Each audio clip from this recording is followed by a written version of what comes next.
Let's take a look at the healthcare and the long-term care world. Now, healthcare is one of the number one expenses of retirees. Long-term care can be even more expensive.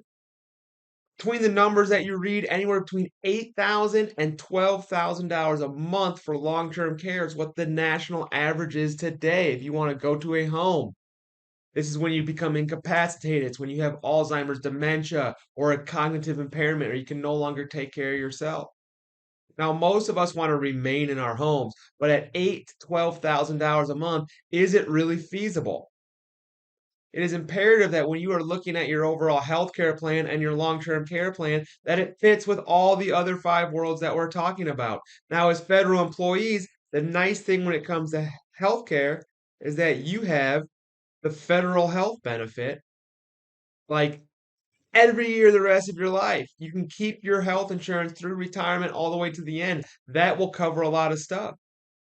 That will prevent you from having to go on Medicare Part B if you do not want to.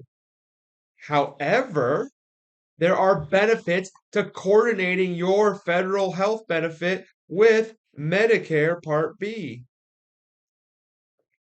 Medicare Part B is a insurance that you can purchase from the government and it covers 80% of all your medical costs in retirement, leaving 20% of your cost uncovered. So it is on you to figure out how to cover this 20%. You might use a supplement, you might use an advantage plan, you might use your federal employee health benefit. Now, there are advantages and disadvantages and strategies to go along with this that is going to affect every single one of you differently. Whether you keep your federal health insurance benefit or you decide to use Medicare is a completely individual decision. I will say, in general, healthcare, especially Medicare, could affect taxes and it could affect other things that you do. So it's a very important decision. But when it comes to the long-term care portion of this, at $8,000 to $12,000 a month, it is important to understand that you need to have assets that are earmarked to pay for this.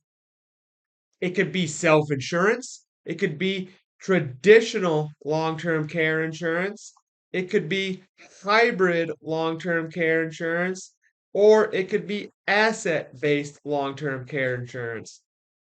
These are different types of insurances that exist to help pay for long-term care. It is an important piece of the pie. It needs to be addressed, whether it's fixed with insurance, fixed with self-insurance. It just has to be a part of the overall plan to coordinate with your investments, your income, your taxes, and your legacy. If you want more information on how to add long-term care, how to make sure that you are doing the right thing when it comes to your Medicare and your health insurance, obviously get a hold of us, book an appointment. We'll be happy to talk you through that.